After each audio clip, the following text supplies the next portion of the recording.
ಸಂಕೇಶ್ವರದಲ್ಲಿ ಅದ್ದೂರಿ ಕರ್ನಾಟಕ ರಾಜ್ಯೋತ್ಸವ ಕೊನೆದು ಕುಪ್ಪಳಿಸಿದ ಕನ್ನಡಾಭಿಮಾನಿಗಳು.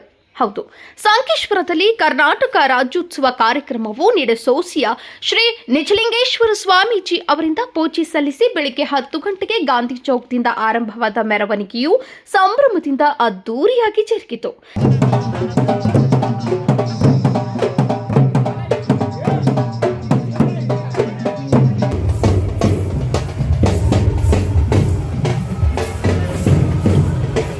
ವೃತ್ತದಿಂದ ಜಮಾಯಿಸಿದ್ದ ಸಹಸ್ರಾರು ಕನ್ನಡಿಗರು ಕನ್ನಡದ ಡಿಜೆ ಹಾಡುಗಳಿಗೆ ಹೆಜ್ಜೆ ಹಾಕಿ ಸಂತಸಪಟ್ಟರು.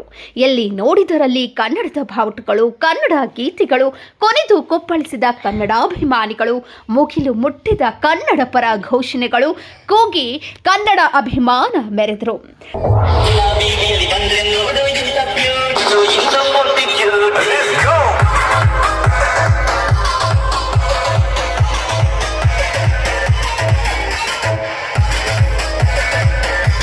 ಭುವನೇಶ್ವರಿ ದೇವಿ, ವೀರರಾಣಿ ಕಿತ್ತೂರು ಚೆನ್ನಮ್ಮ, ಸಂಗೊಳ್ಳಿ ರಾಯಣ್ಣ ಸೇರಿ ಹಲವು ರೂಪಕಗಳು ಹಾಗೂ ಚಿತ್ರನಟ ದಿವಂಗತ ಪುನೀತ್ ರಾಜ್ಕುಮಾರ್ ಅವರ ಭಾವಚಿತ್ರ ಮೆರವಣಿಗೆಯಲ್ಲಿ ಗಮನ ಸೆಳೆದು ರಾರಾಜಿಸಿತು.